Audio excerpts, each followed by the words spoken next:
I used to say this all the time, that it looks so glamorous from the outside, whether it's entertainment, fashion, and it is. There's so many amazing glamorous moments, but there are so many non-glamorous moments that nobody, everybody says, oh, I want to go work at Vogue. I'm like, there's some good and there's some bad. Speaking of, tell me about your fashion background.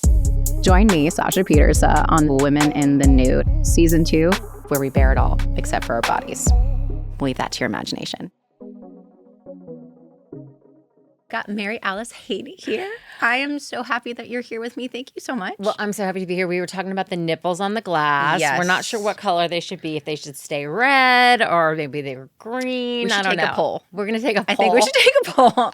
Let the viewers decide what color the nipples should be. Well, I'm so happy to be here. And we were lucky enough to have you on our podcast. And we talked about everything, PCOS related. And you had the most incredible story, which I'm sure your listeners has heard, but just what you went through at such a young age with your PCOS journey and everything that you've done to get to this place that you are right now. It's really inspirational. You're kind of a badass. Thank you so much. And thank you for doing what you guys do, because it's what I needed back then. Yeah. I think that's what's so incredible about just women doing podcasts now and speaking out and, bringing awareness to the things that we deal with and don't often talk about. Yeah. Because the more that we do that, the more people will get diagnosed. They won't feel alone.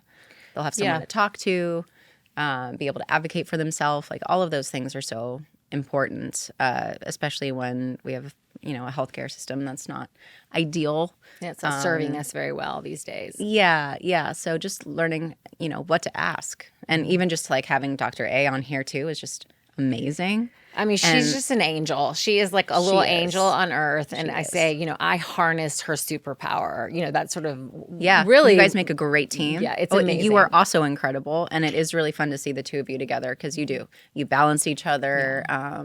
Your just back and forth conversation is so cute and awesome. And powerhouse. Both of you. Yeah, I love it. We're very lucky. It's real joy and luck when your passion has purpose, and then you can do something with that.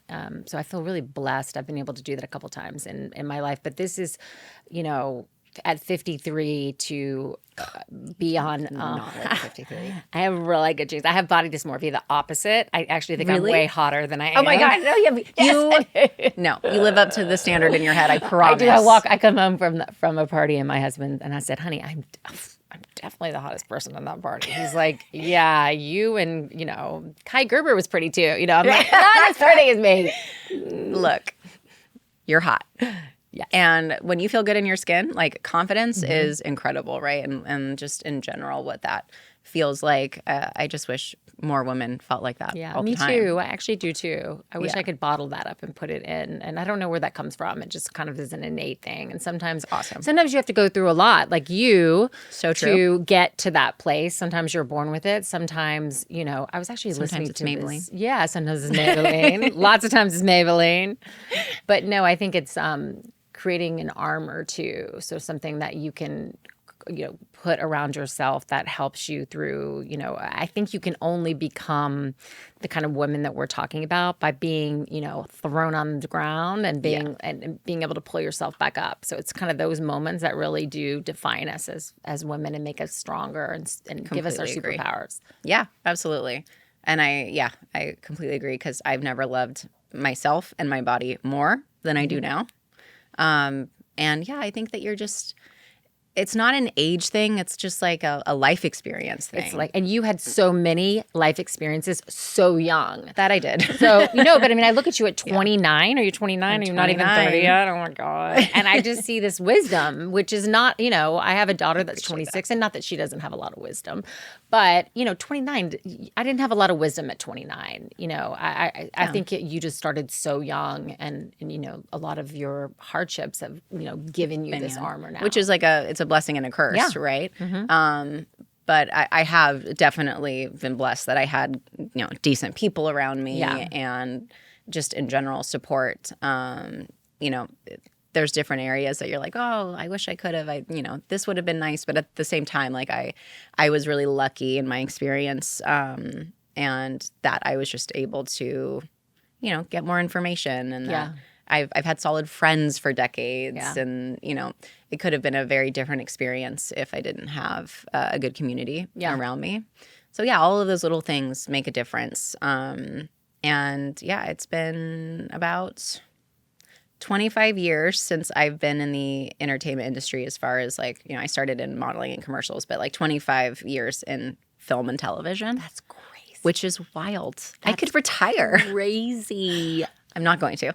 But yeah, that is a weird concept and I think that's the thing is like when I talk to other people about it, who have been in the workforce for 25 years, but are obviously older. That's always an interesting thing because it's like, oh, we have that similarity, that synergy, but it's different. But I had kids earlier. I had, I got married younger. I got married younger, and certain things fall into place the way that they're supposed to. It's funny. I have some of my best friends are some of the kind of the biggest movie stars in the world, and they too started when they were really young, and a few of them will say, like 14.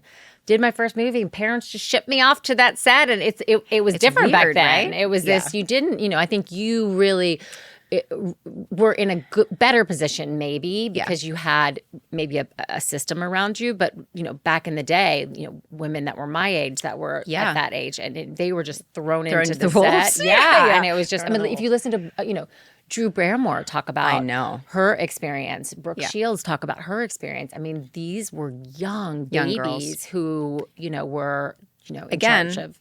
Lucky. Yes, for sure. The time that I started. But even me, like I graduated early so I could work as an adult by 14. And so I was working long hours, and my mom was a wonderful, not stage parent. Yeah. She was not at all like in everybody's business. She was, when she needed to be there, she was there and sat by sound and had, ears and was listening and that sort of thing. Was she managing you? No. Okay, so you actually had a team. Yeah. Okay. And I think that makes a big difference. Yeah. The momagers. Mm-hmm. Unless you're Kris Jenner. Yeah, exactly. Stay out of it. Kris Jenner, you can be my momager anytime. Yeah, like she, honestly, the woman is like there's nobody. What a She's force. the goat. She's the goat. Yeah, for sure. But when you hear stories about moms or dads who served in that role, it's kind of a tricky thing because you're a child and yet they've given up their job to come and be your manager. And then most of the time, I'm not going to say all the time, but most of the time, that child is also responsible for everything financial in the family. So then it's this total. It's a weird power dynamic. It's a weird power dynamic. The manipulation that can happen, just in general, sometimes resentment. Yeah. There's a lot of messy things that can happen there. But what I was going to say, too, is that when I was a child actor, we didn't have any sort of restrictions when it came to, and for adult females, too, any intimacy coordinators at that point. That was not a requirement then. When did that start?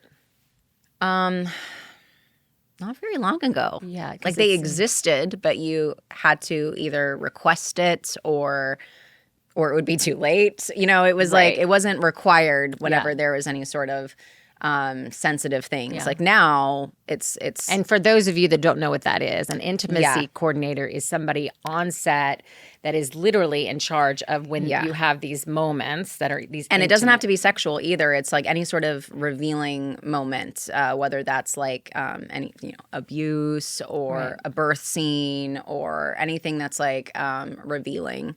Not only should they be present, but they should also help choreograph. Yeah. Now, I'm not exactly sure what the rule is right now with the union, but I believe you can dismiss them. Huh. Like if I was to be like, what, I really hate that one. Either I want another one, or I could be like, I don't think it's necessary. Right. And they don't have to be there. Right. So, there's also the flip side where sometimes intimacy coordinators make things worse. Well, I gotta say, like sometimes when I watch people making out or having sex on screen, I'm like, that. I know that you have to do it 50 times. So the magic kind of goes away, but still there's gotta be something fun about it. Well, it's such a mind fuck, to be honest, because it's there's this weird thing where like if you're friends, it automatically comes across natural.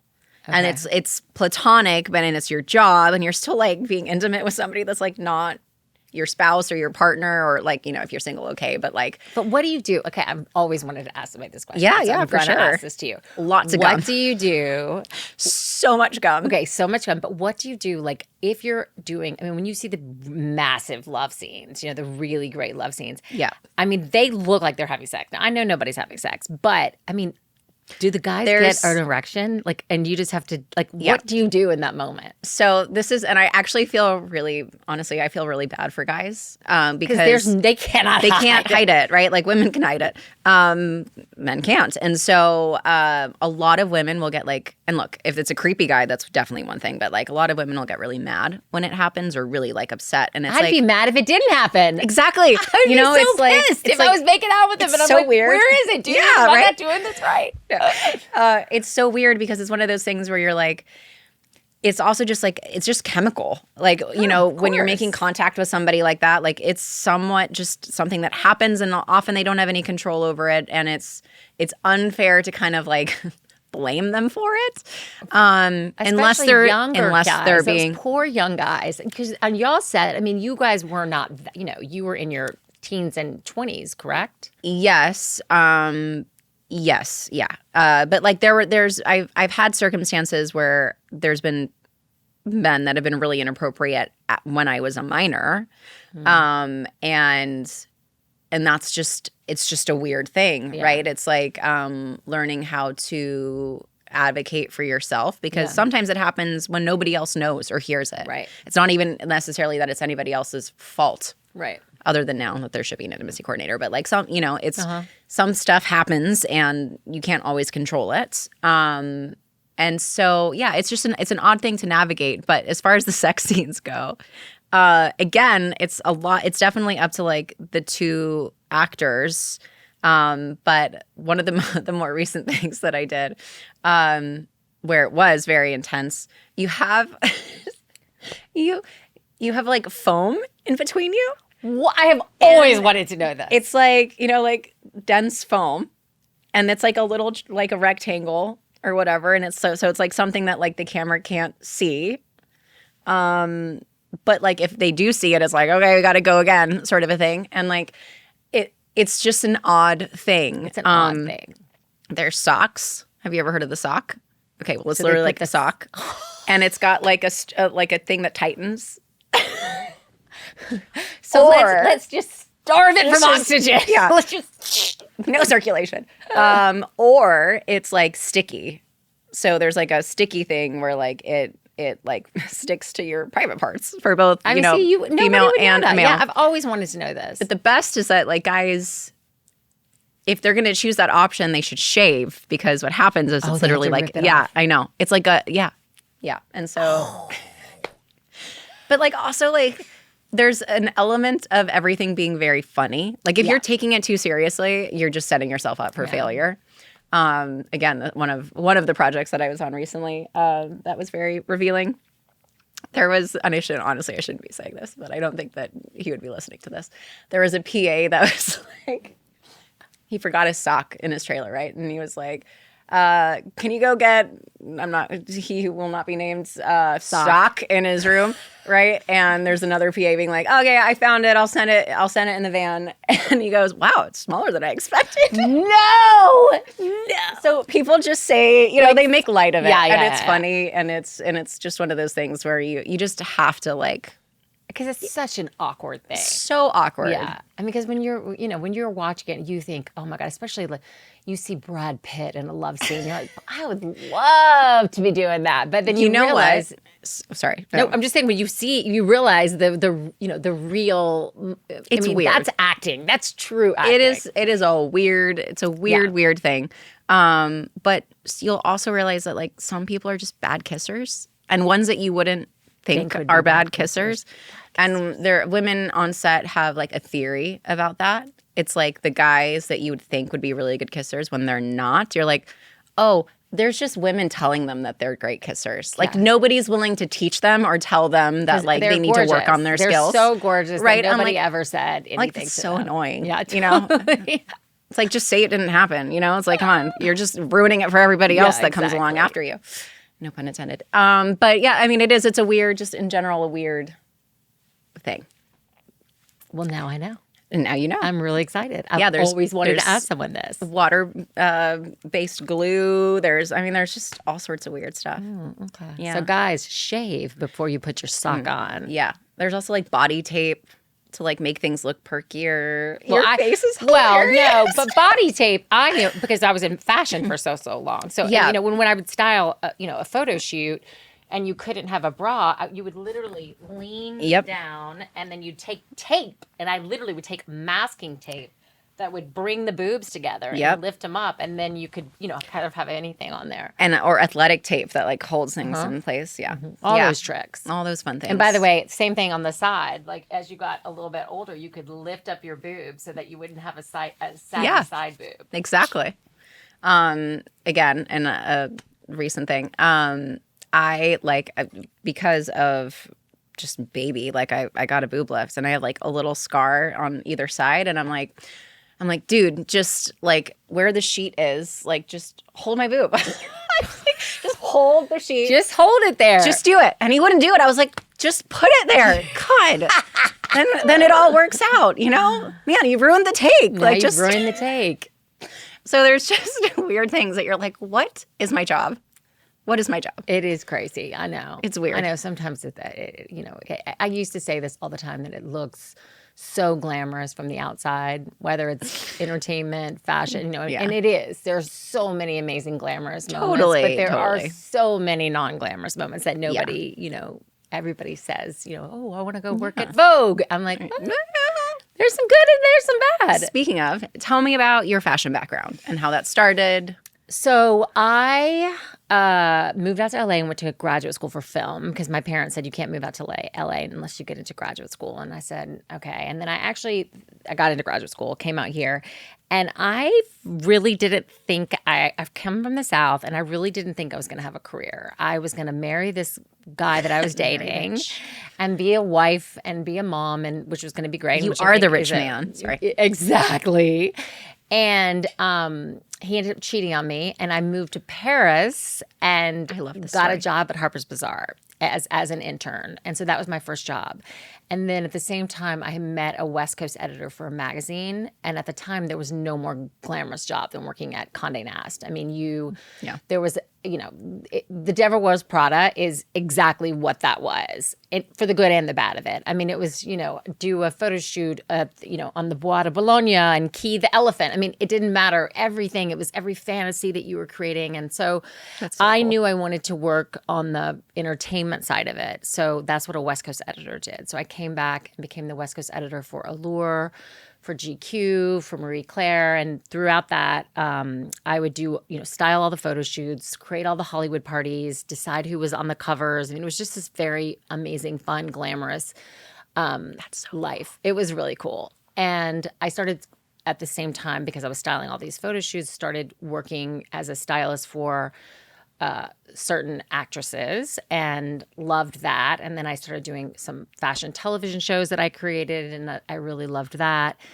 And then there was the day that I decided to start my own fashion line was, I'm not going to name a name, but I was styling an actress who I worked for a year on. I mean, it was one of those things, and she was just so beautifully dressed and looked so amazing, and she had my shoes from my closet. I mean, it was literally like all of this, and personal. And it was really personal, and it was for a massive event, and the press was, she just was so gorgeous, and they said, who styled you? Like, who helped you put that together? And she said, I styled myself. And I literally was like, boom, boom, done. And so I then decided, you know what, I'm just going to start my own fashion line. And I've always felt that way about life. Is like, what do I want to do? The hardest part is figuring out what you want to do. Like, is figuring out what is that moment, and then And then what are the steps to get there? And so I had always wanted to create a fashion line, so created it. Net-a-Porter launched us. It was on every single, red carpet. There was tons of press at one time. Taylor Swift was wearing my clothes a lot, and they were, who's the woman behind the new look of when she was very edgy, when she kind of had that moment.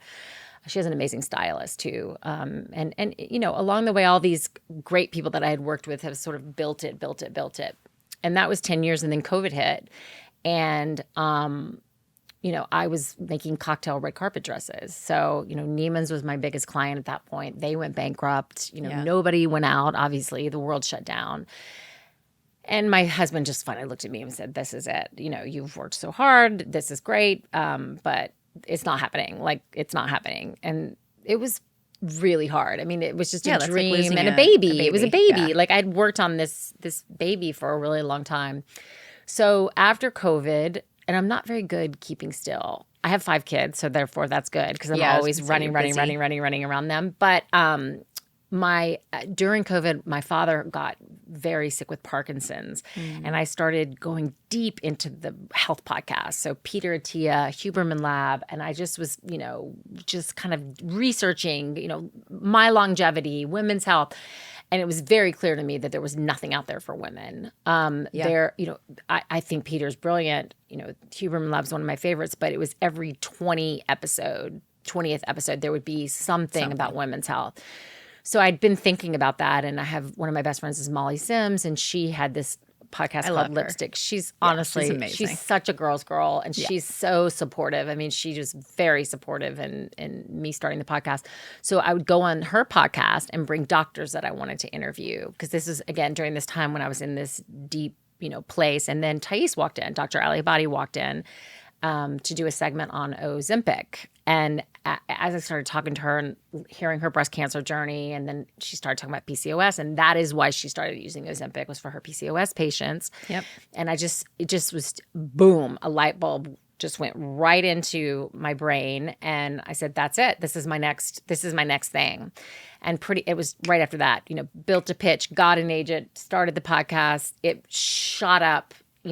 Because shortly after that, Olivia Munn came out talking about how Dr. A had saved her life, cover of People magazine. Then all of these amazing women, celebrities would come on and talk about, including yourself, and use their platform to talk about these personal things that they had never talked about before, because their mission was our mission, which was to change the world for women's health. Yeah, it's powerful. Yeah. And that same, about 3 months later, after starting the podcast, Thais said, look, I want to start a platform for PCOS.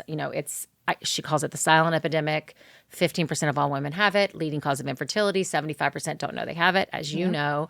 And there are actually supplements that you can take that will help with a lot of the symptoms. It's not like taking a vitamin. It's you can take these ingredients and they actually work. And they actually work. Yeah. They help with your weight, your body composition. They help with your ovulation. So insulin resistance, the whole thing. So that's how we started Ovii, and she said, so I found this amazing scientist that she worked with to create, actually two, to create the supplement with, and she said to me, we both said, we're not going to do anything unless it's the best of the best. Yeah. It's got to be the best ingredients. We got to find the best scientist. She was the best, she's the leading expert in it. So, yeah.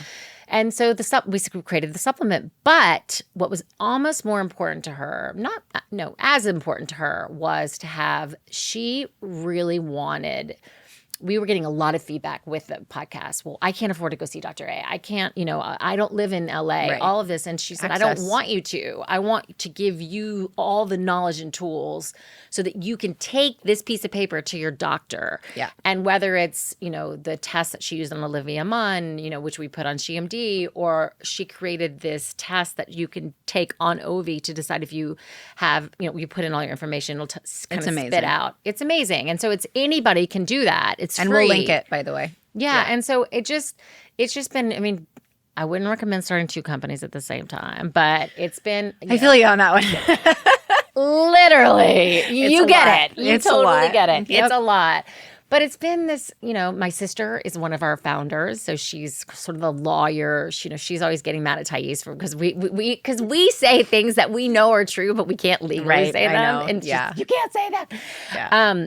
But it's just. At least you have a watchdog. Yeah. She's a big watchdog because, she's a doctor and it's a supplement. And, even with the podcast, we have to be just, we want to be, we aren't treating you. We're giving you the best information, whether it's from Thais or from another leading medical expert. But you have to take what we're giving you. We're arming you with this and then be your own health advocate and go. Empowering you. More than anything else. Empowering you. So it's been honestly the greatest gift of my life. I mean, it just has. Other than my children and my marriage, it is just. It's rewarding. It's the best. You're doing something. Yeah, and I mean, that's honestly, important. I had my. This is so crazy. I had my roommate, one of my best friend from college. This happened this week, but when I tell you that these happen every single day, this is what the feedback we're getting, whether it's on Ovii, people that are saying, oh my God, I got my ovulation for the first time in my life is regular. But I got a text from one of my best friends from college, and she said, I just want to tell you that I love the podcast and I've been listening to it and I did what you guys said. I did my lifetime risk of breast cancer. It was high. I went to my doctor and said, I want an MRI. And the doctor said no. And she's like, I pushed like you guys said, did the MRI, breast cancer, and got a double mastectomy. And she said, look, I think you might have just saved my life. I mean, and that's somebody that, I just almost dropped the phone when I got that. But we get those, this is the first time I've been seen. This is the first time I feel heard. Like I knew something was wrong with me. I knew that my painful periods were not normal. I knew getting that validated that you're not going crazy. Totally. And that's what we're told as women. You're crazy. It's in your head. It's, It's anxiety. It's stress. Yeah, totally. Even like the Ozempic thing. What's so frustrating, I've seen this go around a bunch, is that PCOS patients, you're taking it. You don't need Ozempic. You're taking it away from people who need it. You're taking it away from diabetics, and it's like, no, I need it. No, you are completely in your right. You can absolutely take something like that. You have all the right things. Not the right things, but like you fall under the category. Absolutely. And that can completely change your life. And it's so unfair. I agree. That just perception and just misinformation can totally lead somebody in the wrong direction or make them feel shame. Yeah, it's the shame. It's the shame. Yeah. And it's just, you know what? We now have some medicines that are life-changing, whether you're obese, whether you're diabetic, whether you have PCOS, or whether you're, now they're doing a lot of research with these GLP-1s that they are geoprotective. So if I have a lot of brain disease in my family. Yep. There's a lot of information coming out right now that, taking small doses, like microdosing it. So that's what I do. Yeah. And again, we're not your doctors. I'm not telling you to do that. I'm not a doctor. I don't, you know. But there, like you're saying, there are certain things, and it's actually amazing for me. So for my PCOS, for my insulin resistance, I microdose, the generic Ozempic, whatever. But it's hopefully also helping my seizures. Yeah. And so it's like the chicken before the egg. Have you noticed it? Yeah. Yeah. It's definitely like, we don't know what started it. We don't know if the seizures caused the PCOS or if the PCOS caused the seizures, however that happened. But regardless, it's a hormonal connection. Yeah. And something like Ozempic with the GLP-1s can help both, which is wild. So to think that like I could have gotten shamed out of it if I wasn't at the right point 100%. In my life to accept that, it's just ridiculous. I also, I don't know, we didn't talk about this last time, but if you're not on Ovii, I want you to definitely. You gave me a pack. Okay, good. And I've gone through it. Good. I think I've got we have two another left. one. We'll give you another because it if you're taking metformin or a GLP-1, you don't have to take it much. It helps. It helps boost it. So it's you can take it by itself. You don't have to take it with a GLP-1 or metformin. But if you are taking it, it's something helps. and plus the inflammation for you because PCOS patients have so much inflammation, which might be causing your seizures. It's like this whole circle effect. So you just want to be, Yeah. But what I will say is that since taking it, and also like just with vitamins in general or supplements, it's like you want to take it for like multiple months before She says you cannot, your body's not a light switch. Yep. 3 months you have to be on it before you really notice. You'll notice some things, but to get your body going in consistency. that, it's by the way, same thing with medicine. It's Yes. but you can't just take something and expect a result overnight. Right. That doesn't work that way, right? So yes, repetition and habit is so important. But even just with like the GLP-1, what I've noticed is that I still fluctuate. Like my hormones still change. I'll have PCOS flare-ups, but it used to be like I would gain 15 pounds in a week. Now it's like the scale fluctuates like 5 pounds. Right. And I can, regulate it, or I know what to do to like get it back to somewhat of a normal schedule, or, how to help my inflammation or my bloat or whatever. And so like, it's not that it doesn't happen. It's just that I have better control over it in a way that I was never able to do before. It's the shame. God, when are we going to stop doing that to each other? Yeah. I mean, to be in a place right now with some solutions that can really make life-changing differences. I mean, when I think of that little girl, and you had to go through that in front of, millions of people on set and publicly. I mean, if you had these tools back then, absolutely, it would have been life-changing. Yeah. I mean, again, Tay says, I would never take back my breast cancer journey because it has taught me so much, and I am where I am, and you probably feel the same way. But God, I hope that there's not another little girl. Doesn't mean it doesn't suck. It doesn't mean it doesn't suck. And that's the thing, right? Like like we were saying, the confidence, everything is shaped by your life experience. But you can also still revel in the fact that sometimes it just fucking sucks. It just fucking sucks. It's hard to be a woman. Yeah. And we go through so many different things. Like, we just need to give ourselves more grace. Yeah. I have a really close girlfriend who has been through so much in her life. She had a pacemaker from very young. She's had, a couple heart surgeries. There was a doctor that messed up one of her valves getting her pacemaker out, and 2 weeks later she had to get another surgery. Oh. She was able to get pregnant. She's got a very incredibly handsome, beautiful baby boy who's, it's just amazing to see, the difference between like a couple of years. Yeah. But she just had appendicitis and had to get her appendix removed when he's a newborn. Right. It's just, there's so many things that happen. It sucks. It just sucks. And I will say what's been so fun to see is that I think for so long in women's health, we just didn't know what was going on with us. And nobody would tell us what was going on. Yeah, so to like have this weird gatekeeping. It's this weird thing. So now to have this information, whether it's the podcast where we try to give you the information, or even now ChatGPT, we do have on our fingertips now so much more knowledge than we did before. And I think that's a blessing. Absolutely. Absolutely. Yeah. I mean, information is power, right? Yeah. Knowledge is power. And the fact that we can rely on a source, it doesn't mean that it's accurate. It can't replace your doctor. It is accurate on GMD. Well, yes. No, I mean ChatGPT. Yeah, no, you have to be careful with that. It has also helped diagnose multiple people. Yeah. When I say multiple, I'm sure it's like thousands, but I've heard of multiple stories. Well, where it's very good, because what is the thing they say? It can not hyperventilate, or it can. What happens when it goes crazy and gives you so much information? It's bad answer. They say a bad answer. Yeah. So ChatGPT will, it's giving this, but sometimes it'll do. What's the word? We all look it up.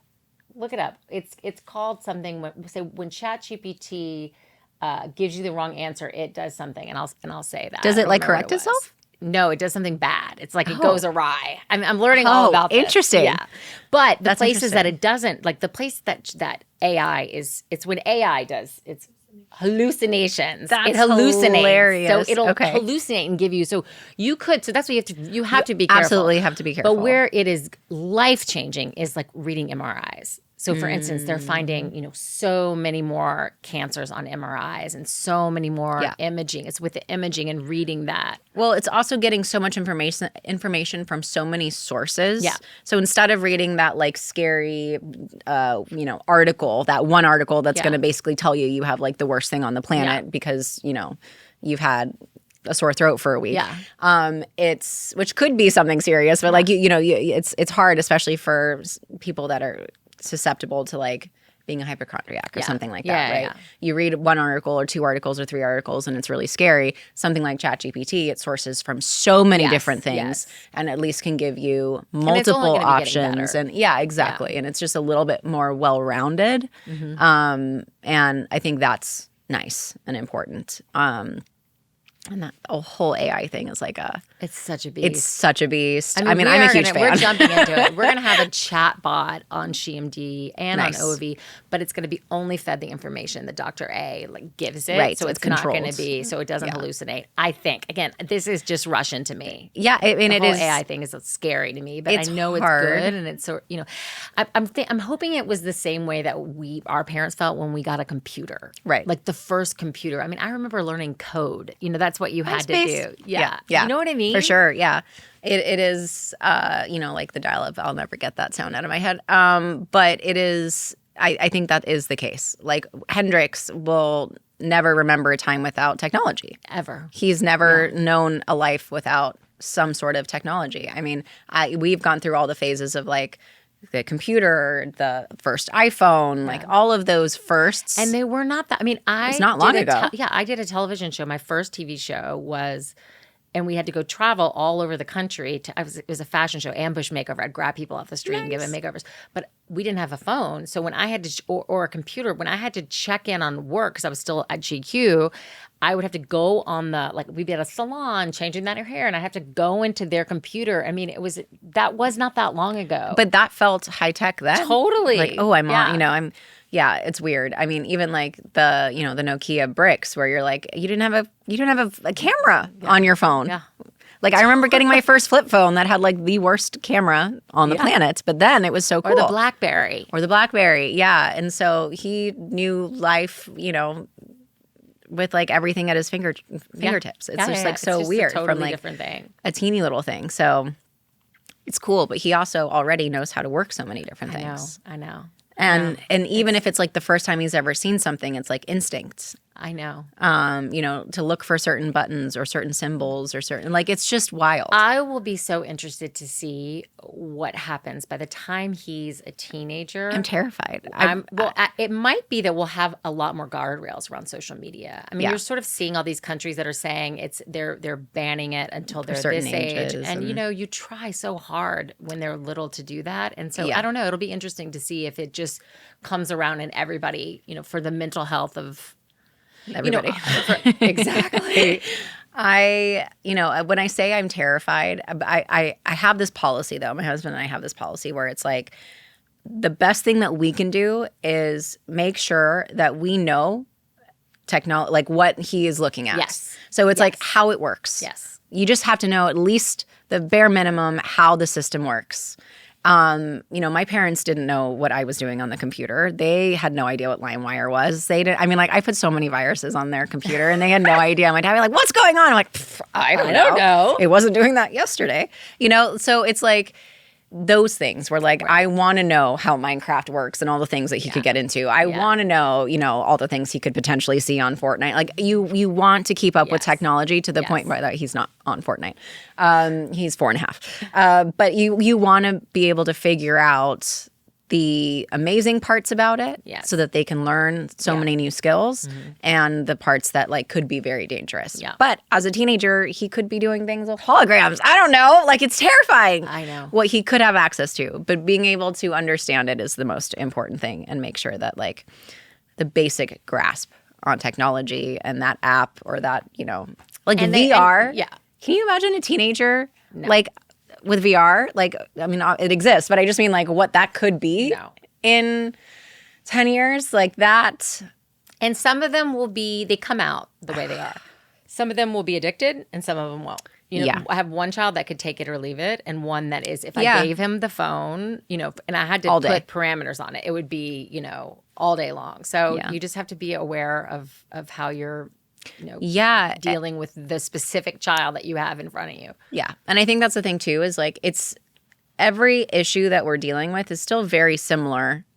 Okay, it's with technology, but like you have very similar concerns that you did 10 years ago, 15 years ago, 20, 30, 40. It's just different. It's like I have a friend who recently had an issue with her child seeing something that he shouldn't have because another friend's big brother showed them something that they shouldn't have seen, right? And dealing with that scenario now sucks and is awful, and the things that they can have access to now is, not good. But 15, 20, 30 years later or before this, it could have been a Playboy magazine and they could have been seeing the same thing. It's just in a different way. Yeah. And so kids, they get into situations that you can't control everything.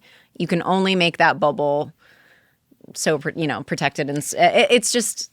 I'm not saying that correctly, but do you know what I mean? I know exactly what you're saying. It's going to happen. It's going to happen. I remember the first time somebody showed my kids porn. You know what I mean? Yeah, it's just one of the things you have to talk to them. You have to be knowledge involved in their life. Yeah. And it, different than I think my parents' generation, we talk to our children about like our bodies. We talk to our children about sex. I mean, I remember taking a shower with my little one, and he was probably 3 or 4, and he like asking questions. Yeah, he just looked at my vagina and he goes, did I come out of there? And I go, yeah. And he goes, is it magic?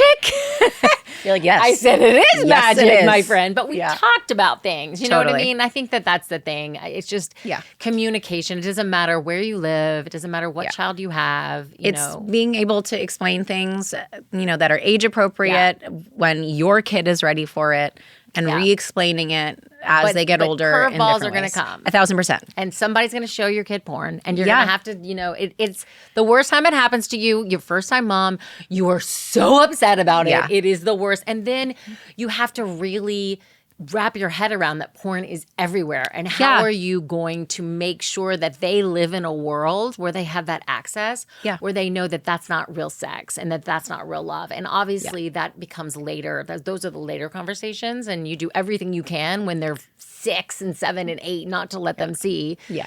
An inevitable orgy in the back room or whatever these things are called. I've told this story before, so I'm sorry for the listeners who hear it. I think it's probably like the second or third time I've told it in different ways. But when I was 8, my mom was driving me and my friend and her older sister to, I don't know, the mall, I don't know, wherever we were going. And her sister was probably like 14 or so.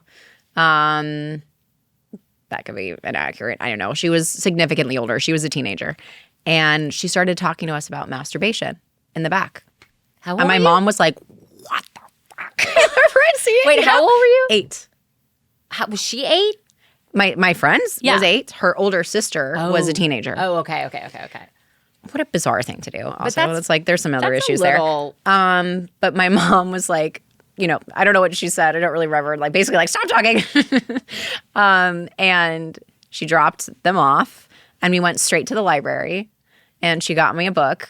And that was like, okay, well, now you're having the for real sex talk, and this is what this is. That's a good mom. That's the way to handle it. That was the way to handle it. And, like my parents were always very open, which is awesome. Mm-hmm. And that's the thing. It's based on circumstance, what your kid can comprehend, like what is right for their age. That age is different for every kid. But it's...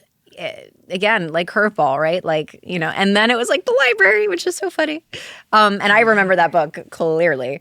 The color of it, everything, like the drawings. I was like, oh, this is interesting. But yeah, you navigate life, and it prepared me for a lot of things. Like in retrospect, the knowledge of what sex was and, certain things that like I probably would have only learned years later helped me on set. And I know that sounds really fucked up, but I'll tell you why.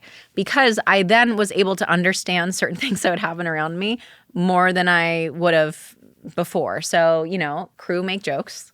Right. And you were young, but you were playing somebody older. But I was always really playing young. Older. Yeah. And so it was like I had, even though some things I shouldn't have been hearing, there was still a comprehension there that actually gave me... made it less scary. Probably. It made it less scary. And I also kind of understood, what jokes were being said to the point where like I'm trying to figure out how to say this properly without it, because it's a positive, not a negative. I just had a better understanding of my surroundings. So when somebody said something, even though like they probably shouldn't have said it, I knew what it meant, and I was just always more mature for my age, but like I had a grasp on it in a way that like it wasn't scary. I understood it. And then it got to a point as a teenager where I could like, riff give with it the back. best of 'em. Right? And that's what makes it funny. Yeah. Saying it out loud is not great. I got to be honest. But for me, like it was part of the fun in a way. It was like I'm in with the cool kids. And yeah. And by the way, that's all when you're a teenager. I mean, it's all you especially want, at the age you right? were. I Yeah. mean, you were just a baby and you just kind of want to fit in. And this is, these are your friends. And by the way, this was like all of our crew was really great. Like this is, I wasn't taken advantage of by the crew in any way, shape, or form. In fact, they were extremely protective.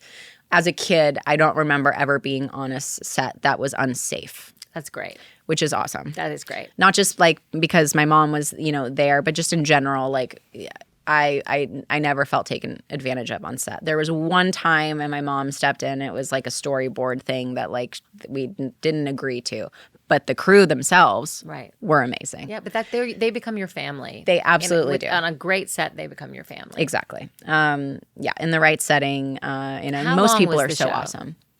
The show, we ran for 7 years, but we were one of the last shows that had over 20 episodes a season. And so it was like 9.5 months of, a year. I get so pissed nowadays when I'm watching my shows. I'm watching The Last of Us, 7 episodes this season. The Diplomat, 5 episodes this season. That is total bullshit. I'm going to call bullshit. It's backfiring, though, which is interesting is that the statistics say that people are losing interest. They're not getting as invested in shows because how can you? It's like, oh, I have hardly, any time to connect to this storyline. And then I have to wait so long before it comes back. And I've totally forgotten about that now. A good example is like I like dark shows. Like that's my preference. And I have to be in the mood to watch it. Like now as a mom. You can't watch it before you go to bed. Well, that's fine. It's actually just like if I'm so tired. Yeah, I totally can. But if I'm so tired and I'm like, I don't want to be depressed right now. I want to watch like something that like makes me happy. I just really have to be in the mood for it. But I love Ozark. And I still have not seen the last season. What? Oh, because they were too short? And it was short. And it was like by the time that season came out, it wasn't that it was boring by any means. It was just like, oh, I have other things that I want to see or do or like do with my time. And if it would have come out sooner. I agree. Or if I'm telling you, this is, but even Ozark had how many? I mean, we're 8. talking like 5 episodes. Yeah, 5 episodes, nothing. That's just, and it pisses you off. And then you don't want to watch it. What I prefer then is a limited series. Yeah, me too. Where I'm like, okay, from start to finish, that's it. And like, I really enjoyed that arc. And I can, love that and know that like. Yeah. You have to watch, I'm telling everybody, and I now have a platform to say this. You have to watch The Righteous Gemstones. If you want to laugh your ass off, it is probably the funniest. I do want to do that. Yes. I need that. It is right now. so funny. And it's all about family. I mean, it's set in this crazy situation, but it is Those are the best. Anybody that's had a brother, sister, anybody that's been in a family, like it is really, it's amazing. So watch it. Noted. Yeah. Add it to the list. I'll move it to the top. Move it to the top. And the list is really long. When did you have your first kid? What part of your career were you balancing that So in? I started late. Not late, but I had my first kid at 33 and my second one at 35. So at that Which is point, not late anymore. No, it's not. But then for, it was for like, a Southern girl, yeah. it's late. When I say then, that was not long ago. You know what I mean? It was pretty long ago. It's not. No. So that was in the middle of, that was after GQ. That was before the fashion line. What happened was I had my babies and then I divorced pretty quickly after that. And I'll say my husband and I have the most amazing relationship. I set him up with his fiance. I mean, it's really the greatest story. But and as much as it ripped my heart out with those babies not to have them, and when they were little, I had them 75, probably 35. Yeah, that's hard though. So I'd have them 75 and he'd have them 35 because I don't know. That's just how we worked it out with me at the beginning. And those times when they were really little were a bit more of a lull in my career because I was, that was where my heart was. But then when it became almost 50-50, really the gift of the divorce was Yeah, that you it had time. allowed me to, when I was with them, I was with them. And then when I wasn't, I was working. And it's so funny though. I mean, I will say everybody tells you this, pay attention, like spend this time. If you made me do a Lego, I would die. I mean, I just like, I couldn't, and I had boys and I was like a girl mom, but I ended up with boys and all they wanted to do was play football and Legos and I wasn't good at those things. Yeah. So I had to find things. My oldest now, my 18-year-old loves movies and television. So like we had that, we had to find that together. Yeah. But it's true. And now, when they hit the teenage years, I would just die to have them just sit and hang out with me. And it happens. And everybody says that it comes back in college, that they want to be with you again. But I wish I knew, I wish I had the right answer to say about being a working mom. And again, working mom is also a weird thing because there's no job harder than being a stay-at-home mom. I mean, honestly, like I can honestly say that part of my trajectory was by far the hardest, trying to raise them and be present with them. And I'm super ADD. So it was this whole aspect there. I just don't think that you can do everything well at the same time. Something always gets sacrificed. Something gets sacrificed. And you just have to know that. And you just have to say, like, some things are going to lull and some things are going to, and you're not going to always be the most patient mother and you're not going to always be, be able to give your job, and everything. The thing that sucks for women is usually the moment that your career is really starting to take off is when you start having children. Yeah. And, especially there's a lot of industries like finance and ones like that where you say, why are there not more women that are running companies? Why aren't there more women that are investment bankers? Why aren't there more, managing directors? And it's because in these moments, they can't work all those hours because they want to stay home. And we've got to fix that. That's something that has to change for our system. I think actually, and I mean, look, I could be wrong, but I think remote working has actually helped that. It has. And I hope that sort of, not lenience, but sort of, I hope that continues. I think it will, because the other thing that's so crazy is that I remember even, at Condé Nast, I have this big, massive office, and the days that I stayed home, I got way more done. I'm not in the car. I'm not, like women have the capacity to do so much and we can multitask so well. Yeah. Just give us that opportunity and we can do anything. So not only that, when you have a moment to throw your laundry into the dryer. Absolutely.